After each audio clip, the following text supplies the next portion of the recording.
TV party tonight. Alright! We're gonna have a TV party, alright! Tonight! We've got nothing better to do than watch TV and have a couple of brews. Everybody's gonna hang out here tonight! Alright! We'll pass out on the couch. Alright! Tonight! We've got nothing better to do than watch TV and have a couple of brews. Don't talk about anything else. We don't want to know. We're dedicated to our favorite shows. And tonight, our favorite show is Voltron, Legendary Defender, Seasons 5 and 6. And I am your host, the mandated reporter, and frankly I'm mortified, Mr. Mark Radulich. And joining me here tonight to talk about Voltron, Legendary Defender, Seasons 5 and 6 is the host of Damn You Hollywood and the host of the 411 Ground and Pound radio show. Ladies and gentlemen, he is currently in the winter of his discontent. It's Robert Winfree. How do you do, sir? It's 100 degrees outside, and you keep referring to it as the winter of my discontent. I mean, I didn't know you lived on the other side of the equator. Isn't that how the phrase goes, though? This is the winter of my discontent? That is how generally that phrase goes, sure. Okay, well, I mean, it wasn't supposed to be a literal translation.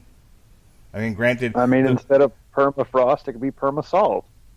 And that voice you Fair hear butting into the shtick is the one and only Robert Cooper, lover of anime and manga, the second chair on the Metal Hammer of Doom. Again, Robert Cooper, how do you do, sir? I just bought 38 volumes of Berserk. It was very expensive. But see wherever Winfrey's laughing because he knows like that's some expensive shit. But I know if I tried to buy it off eBay, I'd pay twice as much.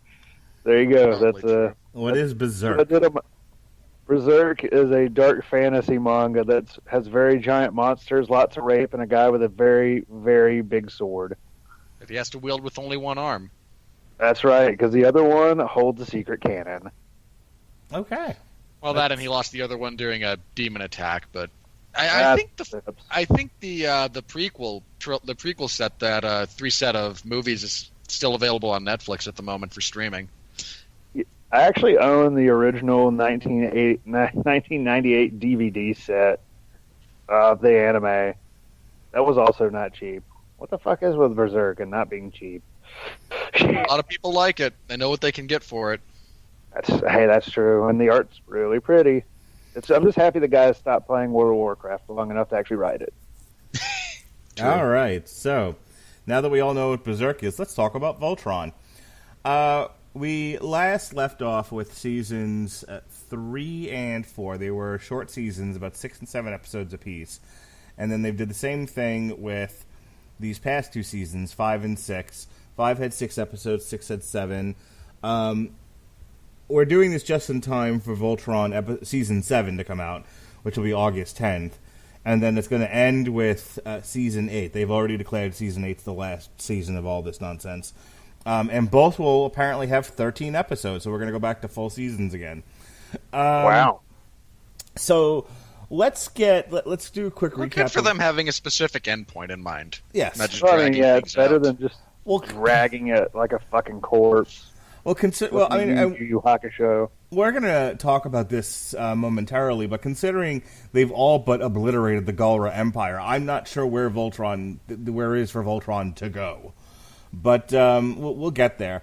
When we last left off with Season 5, Lotor, who is now the enemy of the Empire, had decided to give himself over to the Alliance, and that is where Season 6 rather. 5. So you're right.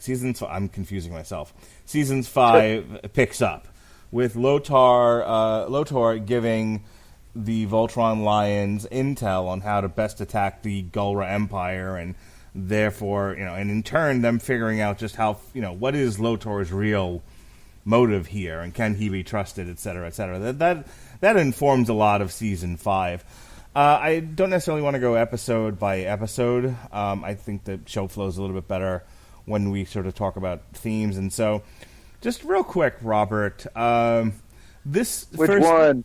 Oh, for fuck's sake. That is not specific enough. You're right. I got to do Winfree and Coop. Okay. Robert Winfree.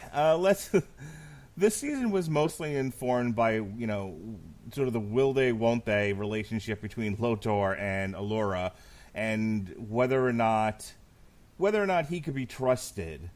What did you think of the first half? I mean, it's basically seasons 5 and 6 make up one whole season, so we'll say seasons 5 is the first half. What did you think of the first half of the seasons we're going to talk about?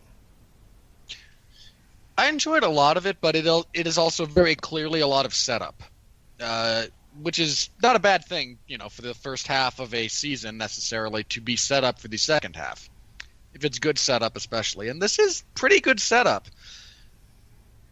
I mean, throughout the first 3 episodes I'd say the first 4 actually are the ones that are really kind of like the mini module for the start of this season. Those are the first 4 that set everything else up, and then 5 and 6 really are what lead into the second half. So that would be season 6. You're not sure what to think of Lotor, which I like. I said this before about this particular series. I think the last time we did this. Too many times with this basic setup, whatever that setup happens to be, and we can talk ad nauseum about the categories that Voltron as a general rule falls into. Too many times to challenge the good guys, we go with what's referred to as power creep. Yes. A great example of this is like Dragon Ball Z, where you start with Frieza, who's a horrible, destructive force and the big bad, and he's able to destroy a planet with just by utilizing his own strength and energy and whatnot. And he's again set up as their big bad. They beat him, so now they are theoretically strong enough to destroy planets on their own. But every successive villain that shows up is now stronger and stronger and stronger, and again, each one becomes stronger than the previous one. There's something similar to this in, I think, the Avengers Assemble, or Avengers Earth's Mightiest Heroes cartoon that I had kind of the same gripe with. They'd introduce a new character who would proceed to beat the snot out of the Avengers. They'd either get lucky or outthink him and cause him to join. I mean, Vision is a great example of this, actually, from that show. He shows up and just runs circles around the Avengers. They convince him to join, and the next villain they introduced beats the snot out of all of them, including Vision. Yep. Somewhat negating the value of bringing him in the first place in some respects. And then there's the other way to do it. And again, I bring this up because Voltron could easily have gone the power creep method of storytelling. In fact, they do through the first couple of episodes. Not in this season, but in the whole series. They introduce the big robotic monstrosities that Zarkon has created, and it very easily could have just been every couple of episodes was another bigger, stronger robotic monstrosity. Thankfully, instead of trying to just out-muscle this creature, from a narrative standpoint, they went with knowledge and logistics and strategy and just keeping the heroes off balance in every way except physically necessarily. Which is not to say they don't get into fights, but there's not a whole lot of, well, if we have a bigger fleet, we can destroy Voltron. It's more, we're trying to outmaneuver them. They can only be in so many places at once. And there's subterfuge and plotting, and that's a much more engaged method of storytelling when you have some group wielding the strongest force in the universe instead of artificially creating stronger and stronger forces for it to oppose. Challenging them, again, on a strategic or an intellectual level is a much better way to go about this. Well, it's funny. Voltron, the original Voltron was very much a row beast of the week type show. And they did a little bit of that in the beginning, but since then it's become very soap opera. This is more about the relationships between characters, and I'm just thinking of a couple of, big reveals between 5 and 6. You have the reveal of Keith's mom and his whole backstory. There were other reveals about Keith previously, that he was, Paul Gara. There's been more of a focus on sort of epic storytelling that Lucas tried to give us with the Star Wars movies than there was just and I guess you can do that when you're going out of your, when you're developing a Netflix show, like the Marvel shows and whatnot, or Orange is the New Black. They all tend to fall into the every episode is a chapter in a book kind of a thing. Well, there's one overarching storyline from episode 1 to episode 13, or whatever the last episode is that season, and every episode sort of just gives you another chapter in that story, which is different from the way the original Voltron was. I think it's made the show that much more enjoyable. But the other thing that changed with this season was, the first couple of seasons, they really were just beating the death out of, or trying to get past the hump of dealing with the Galra Empire and Zarkon. And they beat Zarkon to a pulp at least once, and then, of course, he came back to life, or whatever it was that happened, and resumed command. And so I remember the big cliffhanger was Hagar saying something to the effect of, get me Prince Lotor. And then and then Lotor isn't so much interested in running the Empire as he is chasing after Quintessence. Which is where we find him here, is that basically he's willing to sacrifice the Galra Empire in order for him to get this advantage. And the question then becomes, what does he want with the Quintessence to begin with? What is his ultimate goal?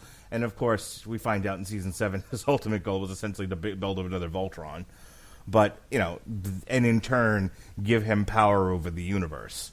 The big reveal, though, and I thought this was interesting, and I kind of want to get Cooper's opinion on it, and it's big enough that I think both of you could actually speak to it, was...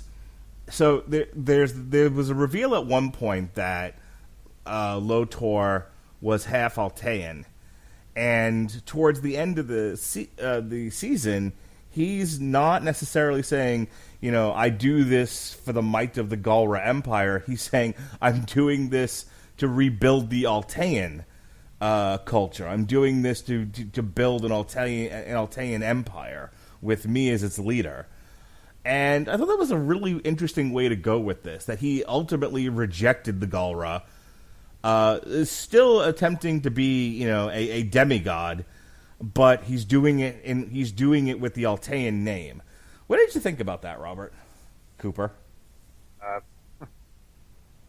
thought it was interesting. It was definitely not something that I saw coming. Because, you just assume that they're all going to be Galra, the Galra bastards. And then it's like, oh, wait, he's half Altean. But it's interesting. Usually with a reveal like that, you kind of brush it aside with them being like, oh, no, never mind. My Galra side's more important. Right. But this time, they flip it.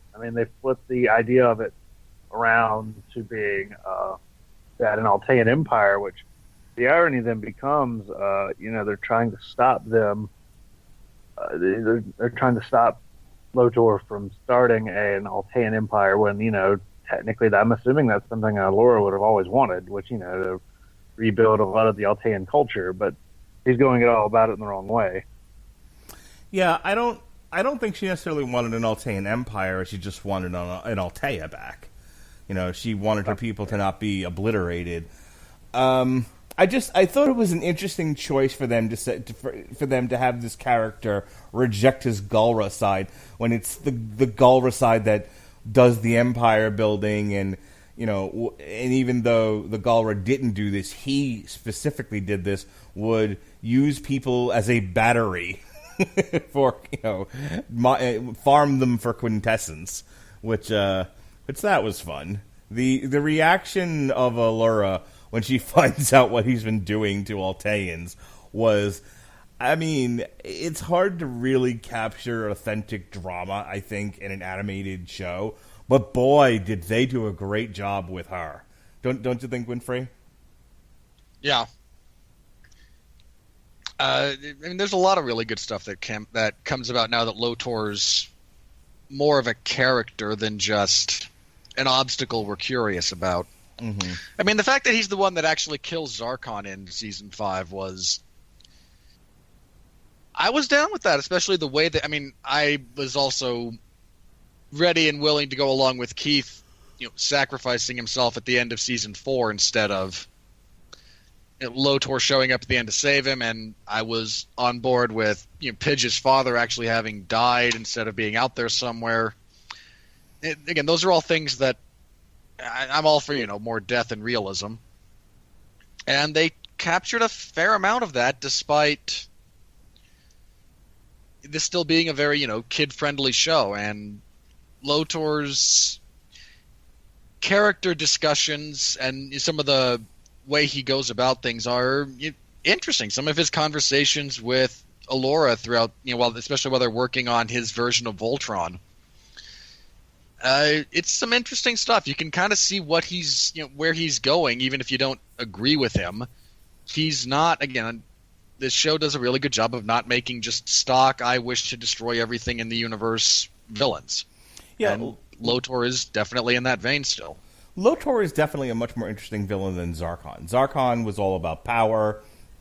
He's the Emperor from Star Wars. He's Ming the Merciless. He's Skeletor. He's he's Cobra Commander. He just wants power on top of power on top of power, and he wants to kill everybody that gets in his way. And as an obstacle, as you said, as a villain type of obstacle, he's fine.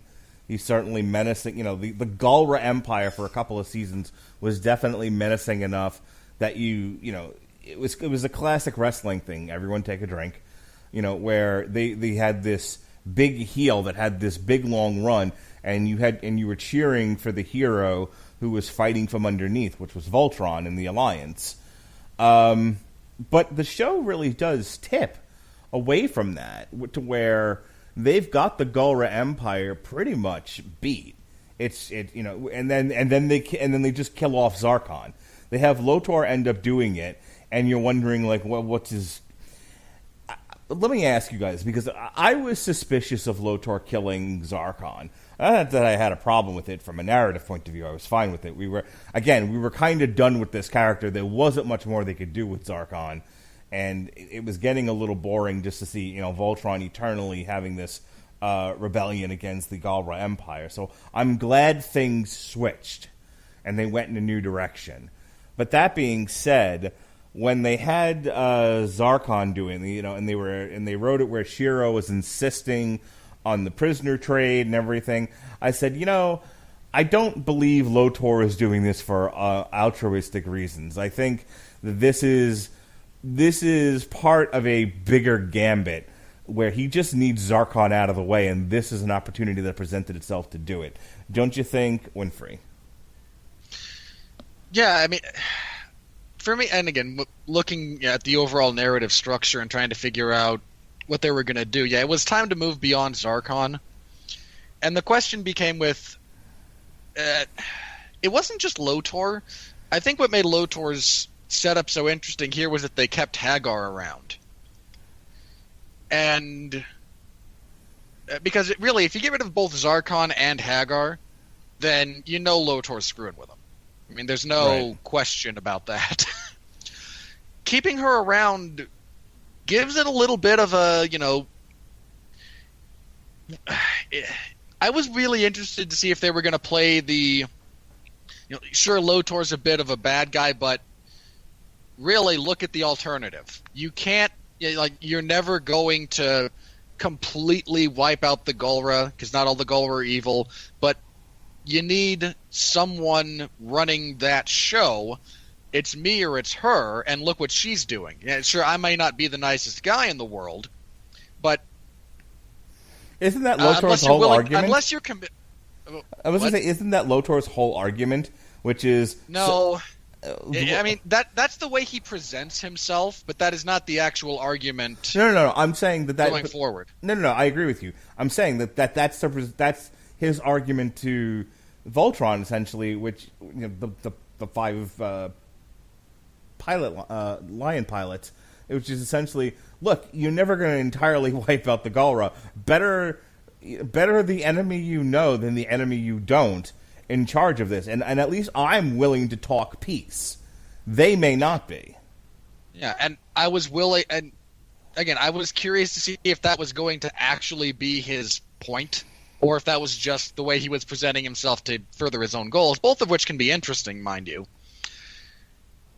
But again, then they pretty clearly went the way they did. I liked killing after they killed Zarkon, and then the struggle for power within the Galra Empire. I mean, that whole bit was interesting. It also that's also what gets us back to kind of touching bases with Keith and his work with the Blade of Marmora and what they've been doing since he's not with Voltron at the moment. Well, it does present an interesting scenario because essentially Lotor is not lying. I mean, there's a lie by omission involving the Alteans and again farming them for quintessence. But let's assume Keith never finds out about that. And Allura never knows. Lotor told them everything he intended to do, and then did it. And there was never a problem with anything Lotor did in the presence of Voltron. He never actually turned on them. It was not as such, no. No, and I thought that was also really interesting. That nuance. Well, I mean, I mean, again, you can joke about it, but that's ultimately what it comes down to. This is a nuanced character, right? And that's sorely missing in general media. I think that's why I'm focusing on it so much, as I'm fucking shocked. And of all places to find it, fucking Voltron. But I want to get Coop here in the discussion, but I mean, I thought it was interesting that Lotor. How many times am I going to say interesting in this podcast? That Lotor kind of looked at Allura and said, "Me and you, kid, we can build a new Altea." And he had every intention of doing so. He just has this dark little secret that he was like, you gotta, make an omelet, you gotta break a few eggs, you know what I mean? And she's, and again, she went with him the whole way, and then she has this reaction like, how could you betray us? She's like, I haven't done anything I didn't say I was going to do. I've been honest with you all the way through. This is something I did previously. It never came up in discussion. You never asked what I did with the Alteans that survived. You didn't even know they were alive. It's. Cooper. And then they wouldn't have been without me. So what if I took, a fourth of them and turned them into living batteries? Who are you to judge? I got the clocks running. I got the trains running on time. God damn it! I made Germany better. Never mind. Yes, I just compared Lotor to Hitler. And I think it's an apt comparison. Robert, as they always say, every argument ends when you compare somebody to Hitler. Like once you bring up Hitler, you've officially overdone it. What did you think of Lotor and Allura's relationship as it built over seasons 5 and 6? I like the evolution of him overall. I would say the point y'all brought up of the fact that how would we put it, that he didn't turn, he actually never turned on anybody necessarily, at least not the team. It's just turns out he was I guess the way I'd look at it is that their goals didn't really line up. But interesting. Low ammo. There we go. Sorry. What the fuck? You can dance? Are you playing a video game while you're talking to us? Yeah. God damn it. Cooper. And I died. God, I'm a noob. But anywho, yeah, just the fact he didn't really turn on anybody, was different, was interesting. I like your more nuanced villains. I think I always do find it to be more fun when you have an enemy, they're not in the right, but at the same time, Did you think Allura and Lotor were actually going to get together, or were you No. kind of like me in the back of my mind going, "This is going to end badly"?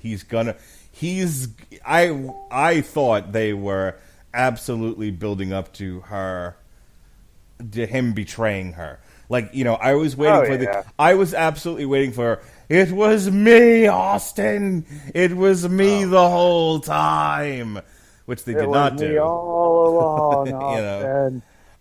Son of a bitch. Should I do the other one? Should I do the other one? Suddenly Zemo is standing beside you. I thought that's the route they were going to go. It's me, Allura, the author of all your pain. There we go. We've hit the trifecta. But no. All right. They didn't do the obvious, stupid, suddenly the villain does the thing. Yeah, they should have. I mean, that's how you know you're having fun. It's just like, oh. Remember that inevitability you were going for? Don't say that to Winfree. He doesn't like pedantic and predictable. I really don't. Oh, yeah, no, I don't. Actually, I'm not a huge fan of it. I just thought it'd be really fun to make fun of it regardless. All right. But there's not a laugh track. How am I supposed to know if I'm enjoying a show? God, I fucking hate laugh tracks. I know. They're the worst. Like, they're just so silly. All right. So the other thing that happens is they finally they essentially cap off what had been the long running subplots in this.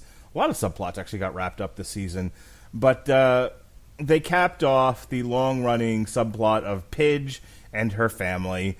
They found the brother, but the dad was still out there somewhere beneath the pale moonlight. And they finally, early on, actually, they find the father. That's the prisoner exchange between him and Lotor. Lotor actually sets this all up to build more trust with him so that he can get on with the business of Altean alchemy and finding the old quintessence. So, I mean, let me throw it back to you guys. They didn't really do anything with it. I'm guessing they're saving a lot of it for 7 and 8, seeing as we're headed to Earth, which is where he is, and they need a new castle. But I thought it was weird that they gave them their moment, and then after that it was like, and he's gone again. And he didn't really contribute anything to the narrative. Your thoughts here, Winfree, on the finding the dad? I mean, it went about as well as it was going to, all things considered.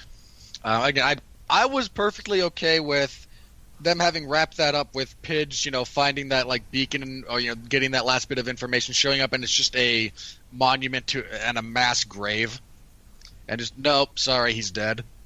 Would have been fine for me, because that's just how I am.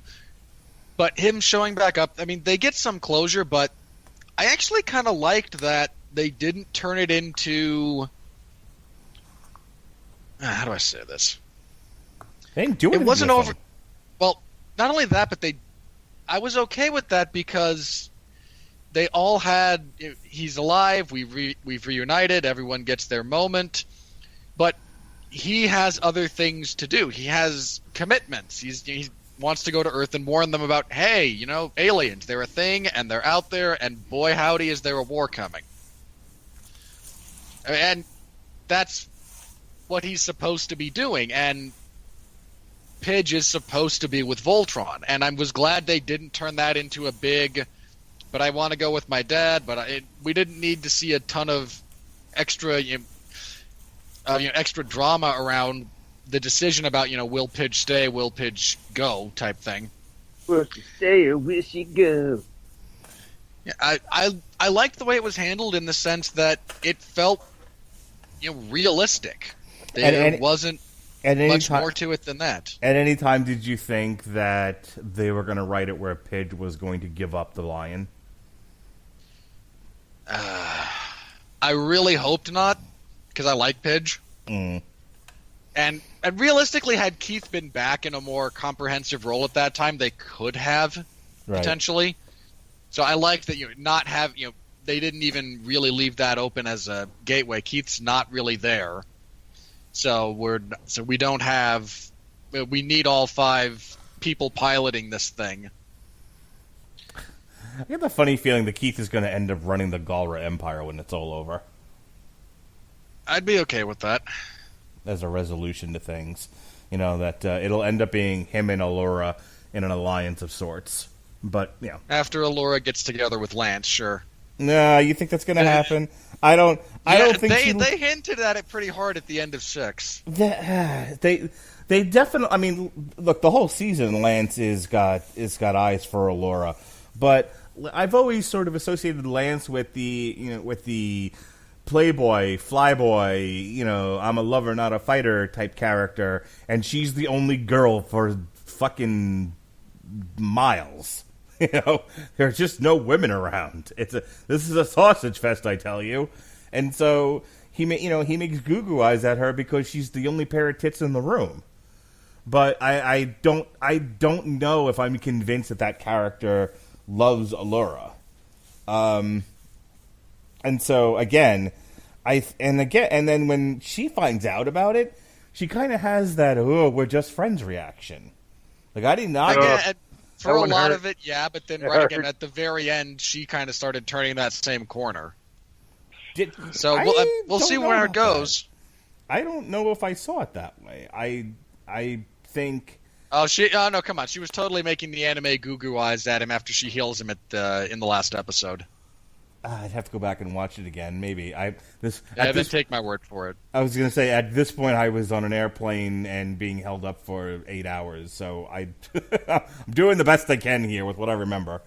Cooper, you wanted to give an opinion here? I heard you start to say something.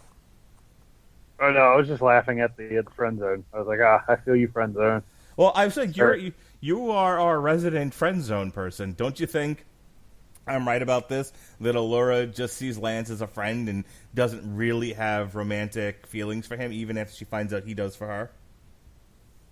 Yeah, she ain't interested. There we go. You've heard... Yeah, I mean, for now. We'll see about later. Maybe later. Maybe if Lance shows up with money, right? Anyway. Ooh, I wasn't gonna go there. Dude, she's a princess. Nice. But she doesn't need someone with money. They all want someone with money. Even when they have more money Even when they have more money than they do. Anyway, jokes, folks. Again, jokes. I look at our current president and his wife.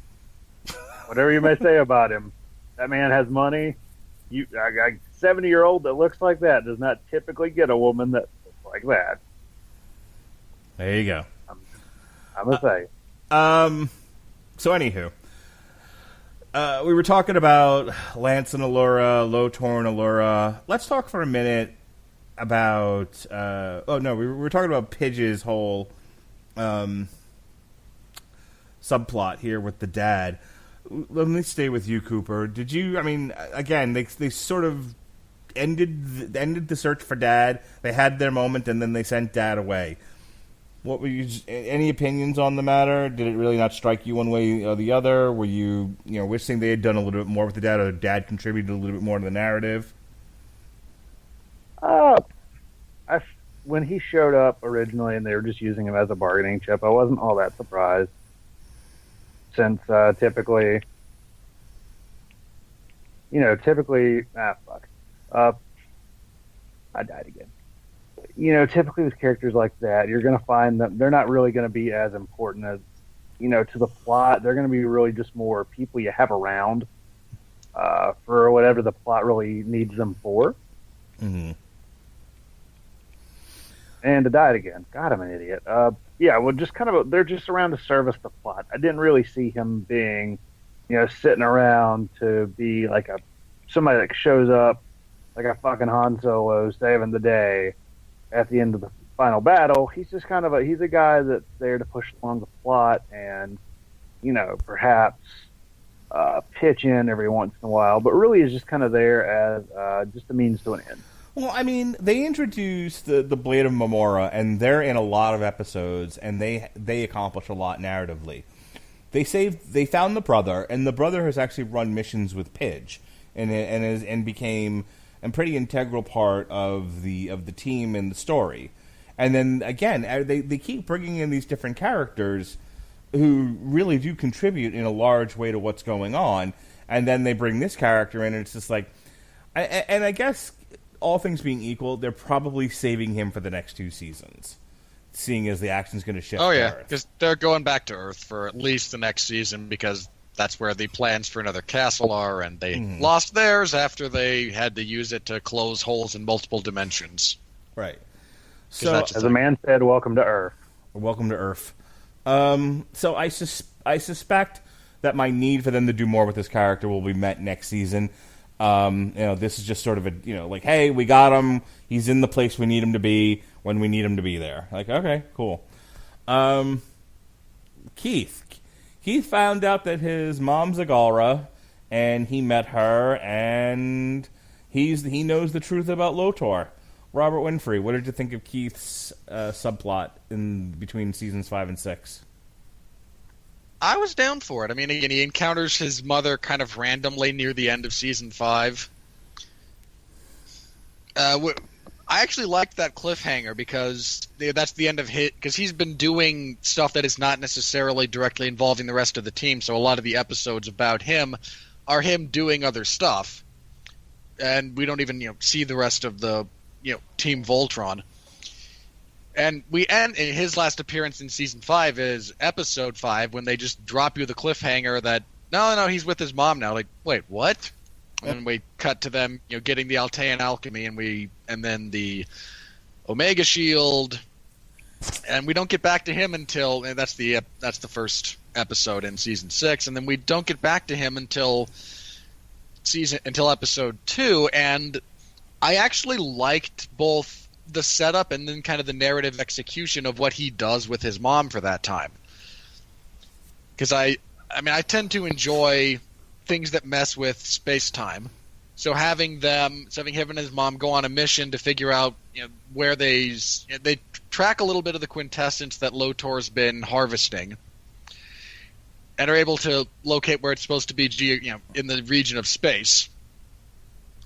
And on their way there, it turns out to be very well hidden behind a bunch of collapsing neutron stars or whatnot, and it's all time wonky and black hole-ish related, and which is all fun stuff.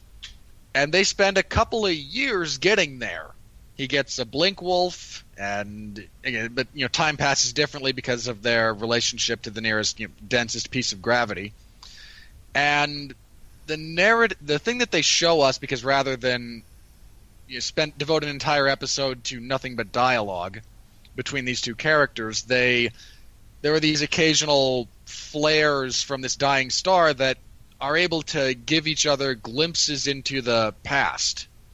And again, it doesn't make a whole lot of sense if you know the actual science, but it's a passable enough narrative device for a show like this. So we just get a lot of the stuff that is just again, it's a means of kind of accelerating these points, but in a way that can still kind of work. So he sees how his parents met, what each of them, what led to his mother leaving. His mom learns that his dad's dead, and some other stuff about his past, kind of through this device. And then they get on the back of a giant floating whale because reasons. That is able to successfully navigate all the gravitational anomalies that get them to the other side of this.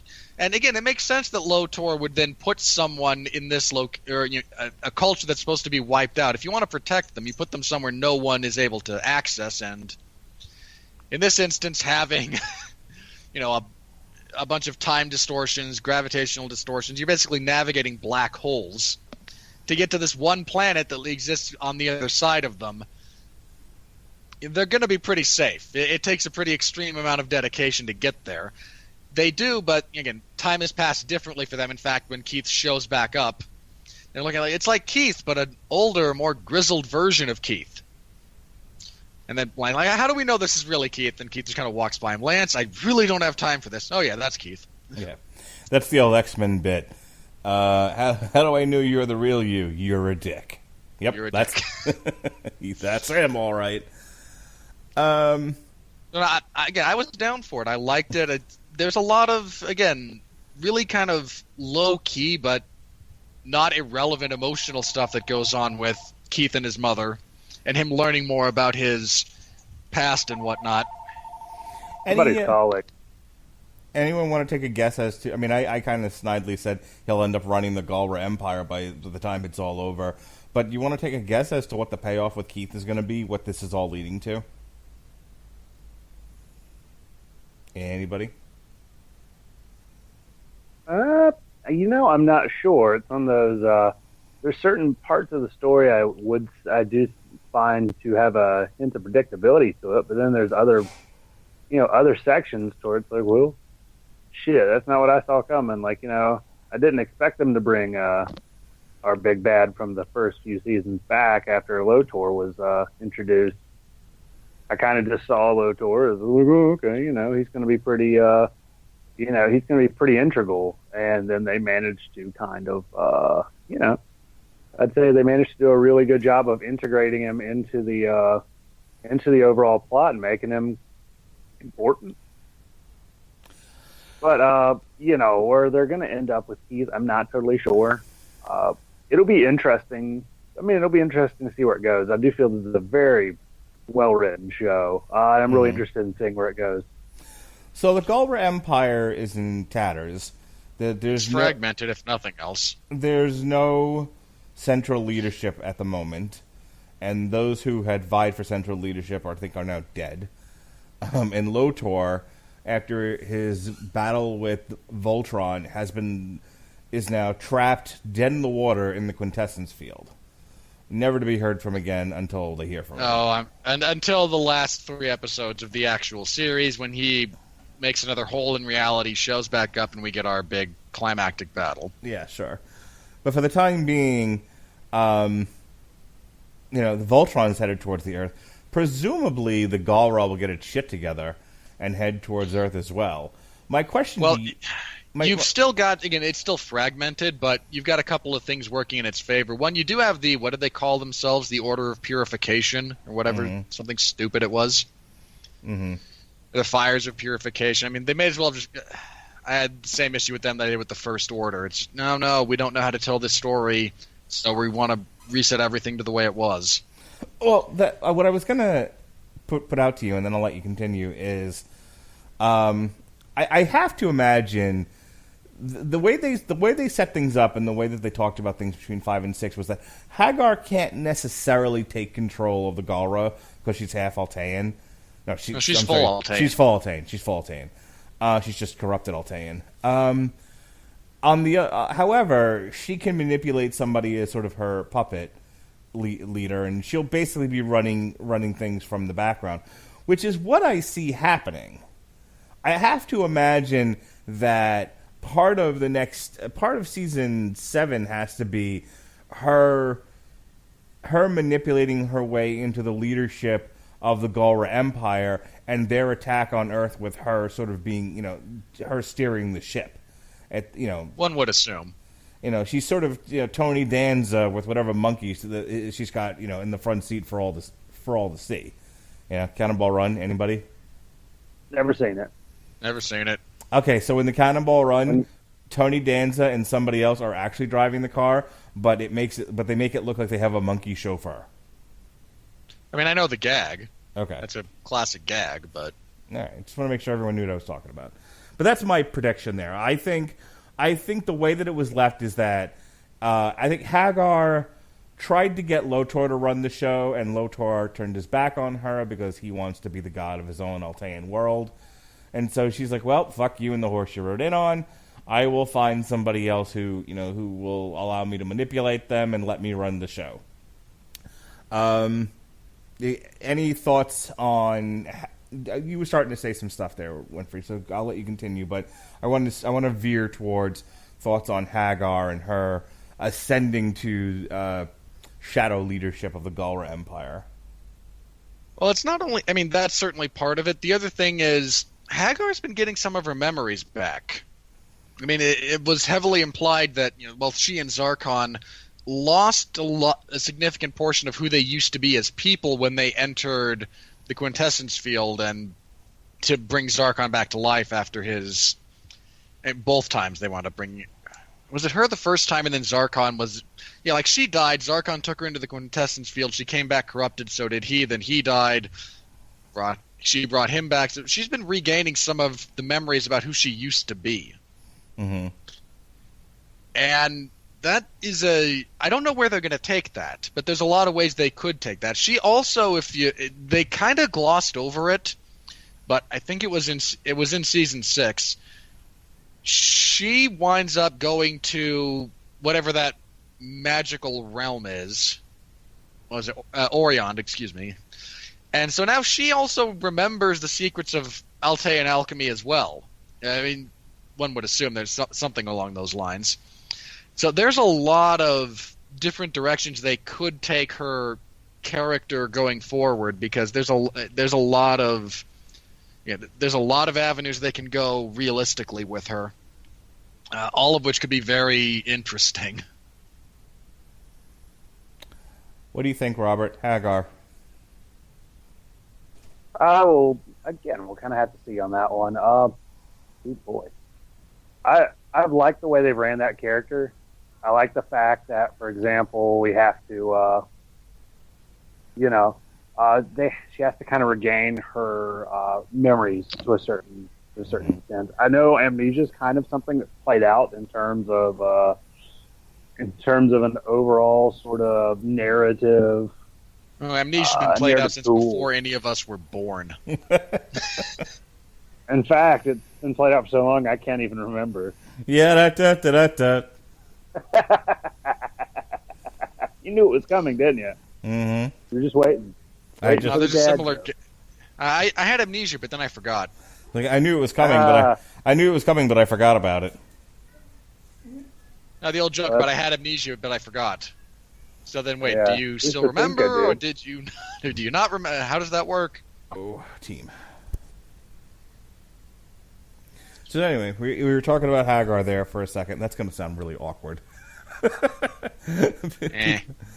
anyway, if there's nothing more about Hagar, and I feel like that character needs to be running the Galra Empire. I feel like the last big bad that they have to deal with has to be her, and whatever puppet she puts into power.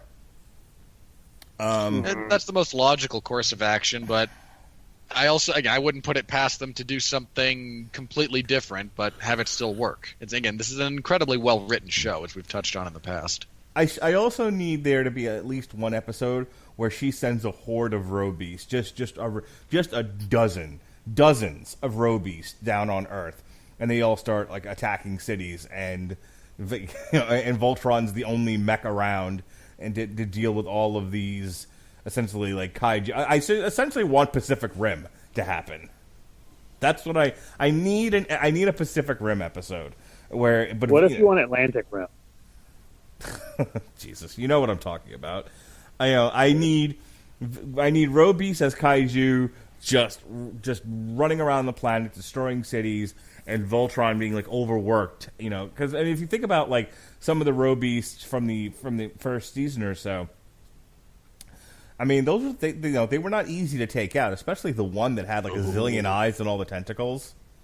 Like, in fact, they didn't defeat it initially. They froze it or something, and then it came back later. Yeah, they had a real rough time with some of these. So I'd like to see an episode where whatever defenses they've got in place just get reamed, and she sends down this army of Robeasts. But we'll see what happens. We'll see if I'll get my Monster Mash the way I want it. There was a match. There was a Monster Mash. That's at least one movie coming out in the near future that should give you that.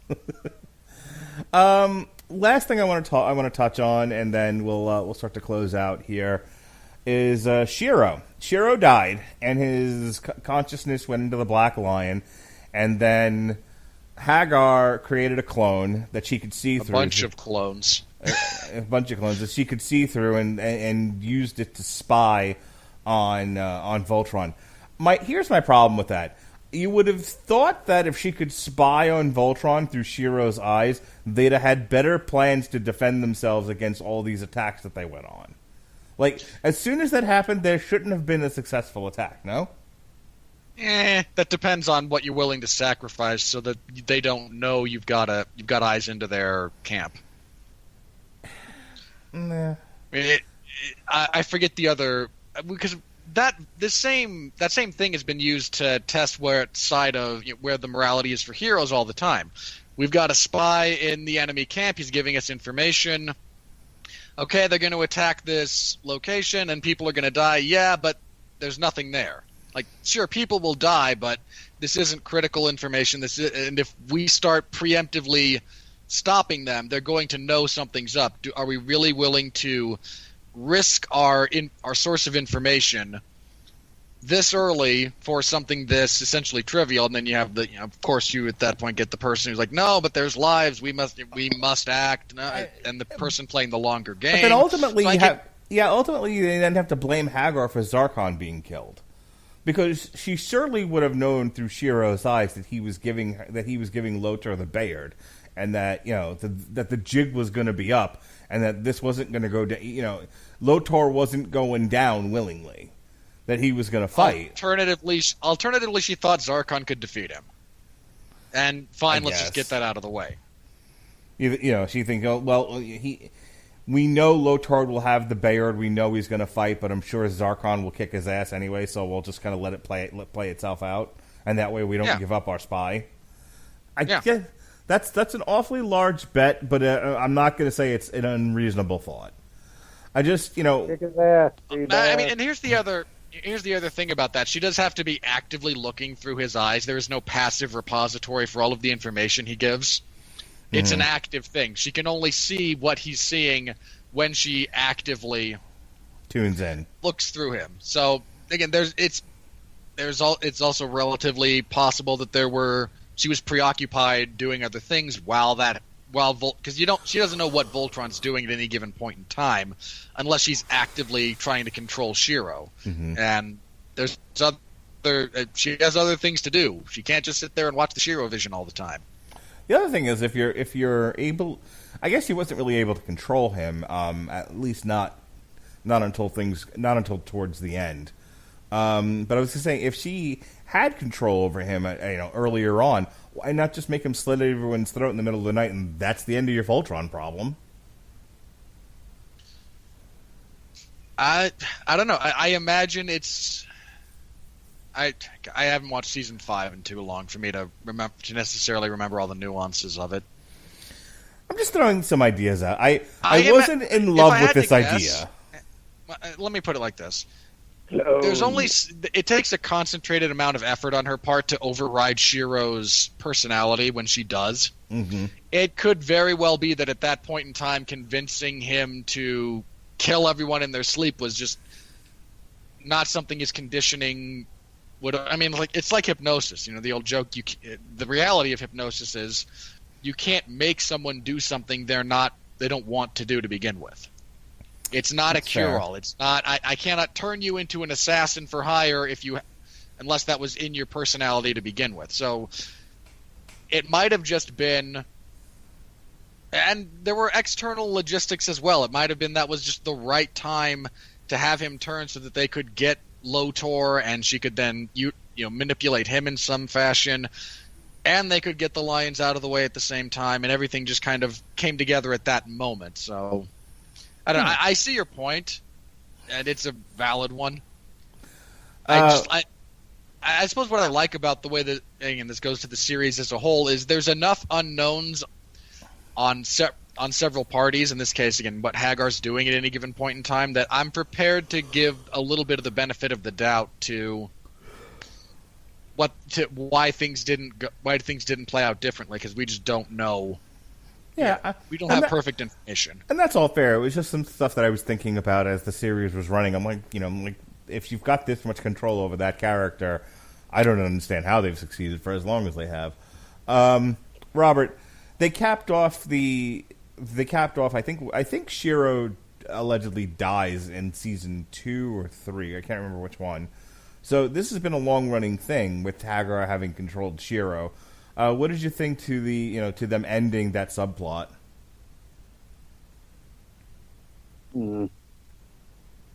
With clones, clones, just silly. That was like when I was watching. I was like, "Really, guys, clones? That's what we're doing now."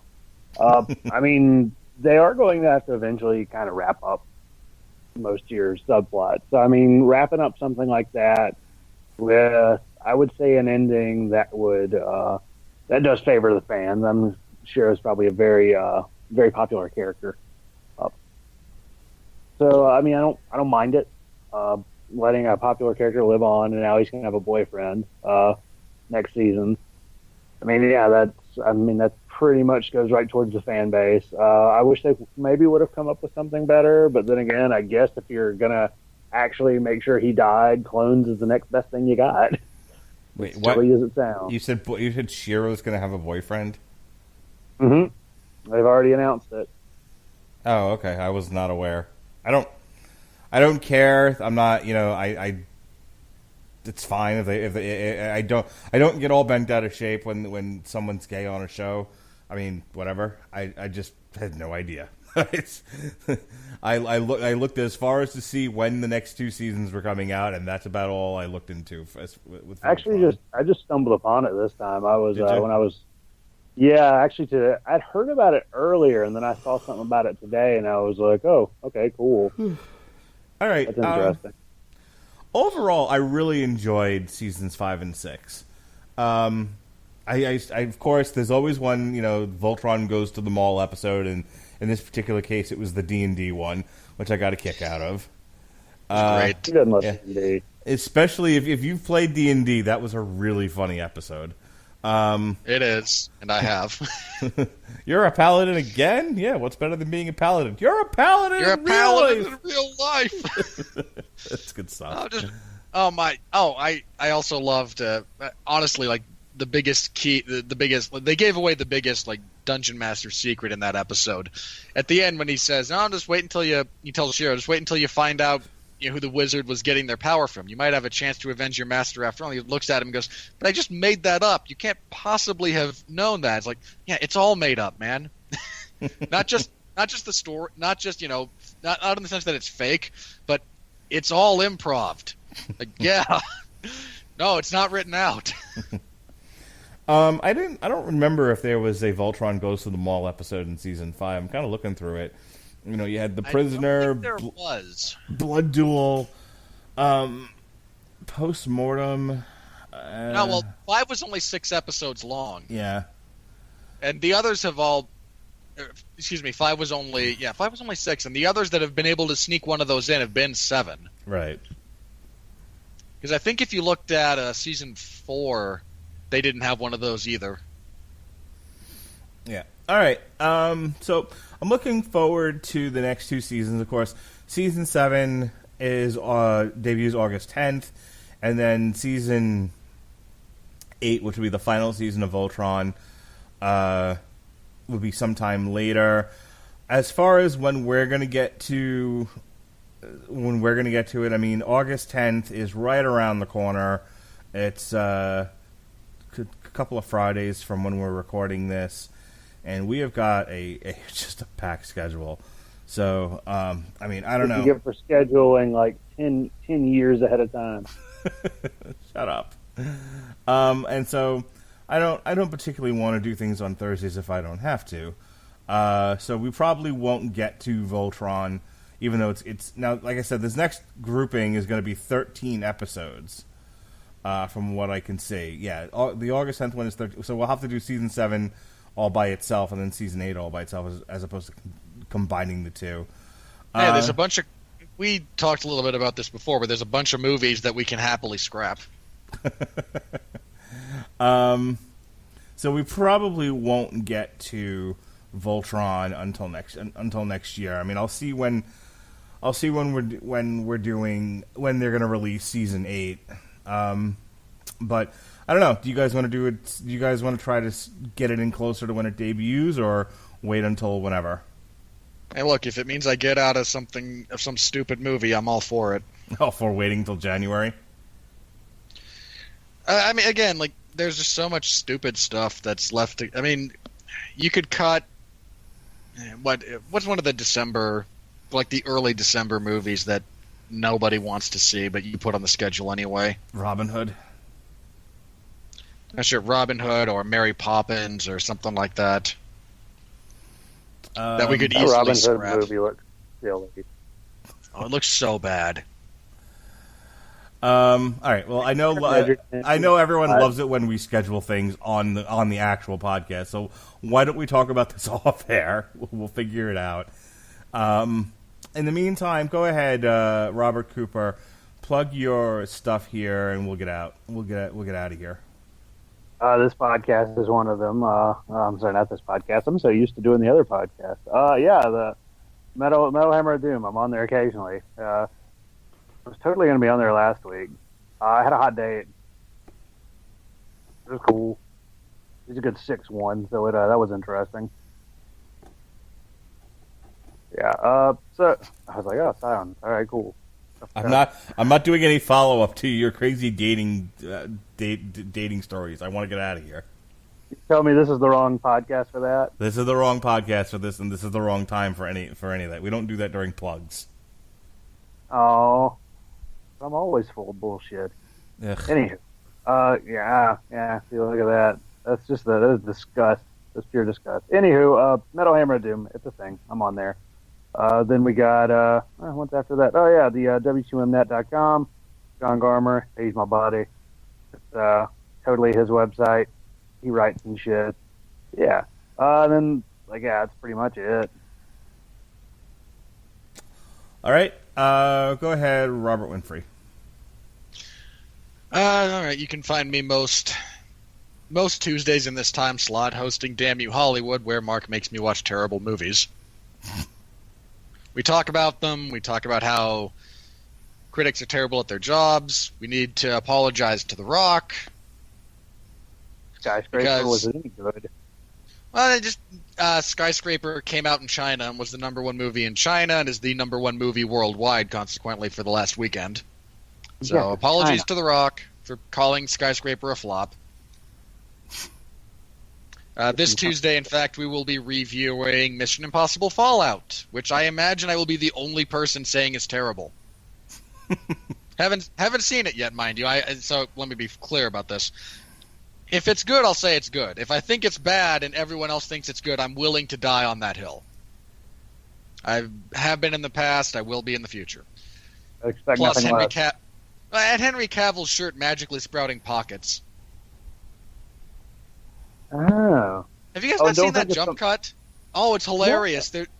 There's this hilarious... Somebody slowed down the GIF from the trailer when he's just putting his dukes up, and he just kind of shakes out both of his arms, which, bear in mind, badass, and I love Henry Cavill. But at the start of that motion with his arms, there is no pocket on his shirt, and as his left hand comes down over that part of his chest, he sprouts a pocket. It's hilarious. And he also sports the mustache that made Justice League really awkward. Look, his mustache had... The fact that he just couldn't shave the mustache has nothing to do with all the faults and flaws in Justice League. Well, I just meant the CGI overing the mustache. That just made it kind of weird. No. If that was your biggest complaint about that movie, you clearly fell asleep. I genuinely wish the worst thing about Justice League had been the CGI over Henry Cavill's lip in some of his scenes. But it wasn't. It was, the whole movie. It sucks. You can find Mark and I review it in the archives if you're so inclined. And you can find me Sundays hosting the 411 Ground and Pound radio show, where we take a look at the wide, wacky, wonderful world of mixed martial arts. Last week, Pat and I reviewed UFC Fight Night 134, which was terrible. It was just awful. Just an awful event. And then previewed UFC on Fox 30. The UFC is going back to Calgary after many years. The last time they were there was a terrible pay-per-view. Just the worst. One of the worst pay-per-views of the modern era, certainly. But they're going back for this event, and they brought a good card. So hopefully everything holds together because, the main event is the rematch between Eddie Alvarez and Dustin Poirier, which was a great fight the first time around before Eddie Alvarez landed illegal knees and resulted in a no contest that should have got him disqualified. You've also got Jose Aldo and Jeremy Stevens fighting in the co-main event, so just there's so much goodness on that card. So we preview that.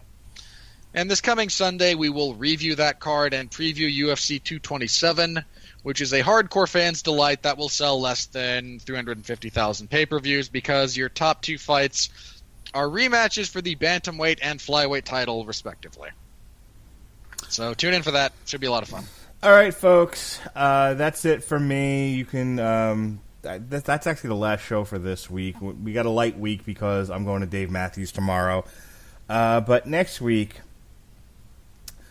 you can check out our Lobo Highway to Hell show on Source Material, the aforementioned Mission Impossible Fallout, Metal Hammer of Doom.